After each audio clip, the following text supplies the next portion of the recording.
यही भारतीय जनता पार्टी। मुख्यमंत्री जी को आभास नहीं है, उन्होंने कभी संघर्ष नहीं किए हैं, आकर करके उस जंगल राज का ताप को नहीं सहे, शहादत और शहीद और उस बलिदान में उनकी भागीदारी नहीं रही।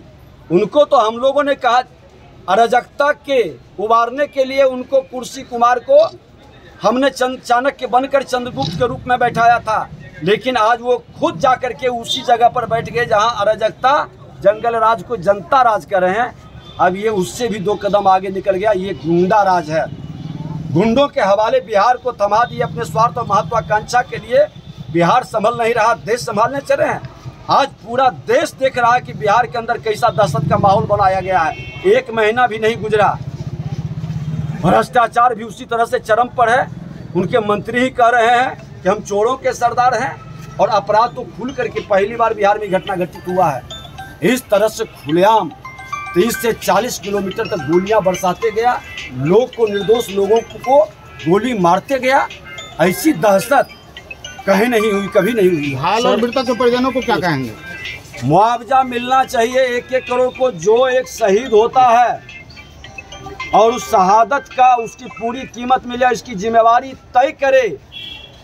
और जब तक भ्रष्ट पदाधिकारियों को नहीं हटा करके अच्छे लोगों को आप स्थापित करेंगे, कानून की व्यवस्था नहीं सुधरेगा। आई बात मत करिए मुख्यमंत्री जी, आप कानून व्यवस्था के नाम पर रोज बैठक कर लेते हैं और घटना बढ़ जाती है। जब जब ये कानून व्यवस्था पर बैठक करते हैं और घटना तेजी से बढ़ती है। सर, एक क्वेश्चन है कि कल से सोशल मीडिया पर CCTV फुटेज आ रहे हैं उस अपराधियों के, और उस पर प्रशासन का कोई स्टेटमेंट नहीं आना, क्या देखिए बहुत दुखद घटना है, और कहीं न कहीं ये आतंकवाद का एक नया स्वरूप में उभरा है।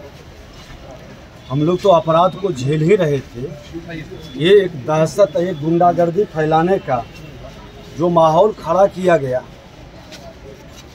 ये बिहार को उसी राज्य में लौटाना चाहता है जहां पर आतंक और अपराध का एक दहशत रहता था। डर से नहीं बोलता था, राह चलते किसी को उठा लेना, अपहरण कर लेना, किसी को हत्या कर देना।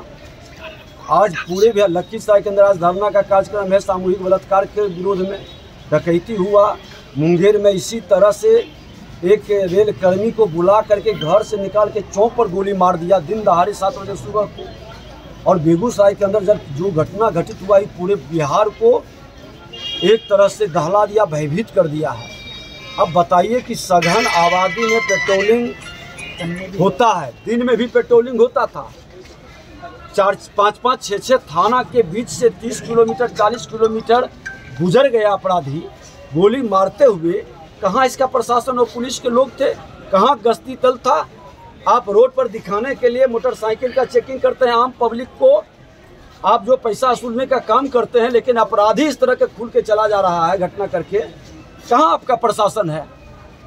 बाईपास में जाके देखिए, जरूर जिप्सी मिलेगा, क्योंकि वहाँ बालू और दारू तहसीलने का एक सबसे बड़ा अड्डा है। तो सबको बालू दारू में लगा दिए, लॉ एंड ऑर्डर कंट्रोल नहीं हो पा रहा। टॉप पद पर बैठा हुआ जो आपके DGP है, फोन तक नहीं उठाता है। टॉप लेवल पर सेवानिवृत्त लोगों को बैठा कर आप ओबलाइज करिएगा उनको, तो कानून व्यवस्था अच्छे पदाधिकारी को साइड करिएगा, और जो आपके मन और सुविधा और विचार के अनुकूल चलने वाला है उसको पोस्टिंग करिएगा, थाना का आप डाक लगवाइएगा, तो इससे आपका कानून व्यवस्था सुधरेगा।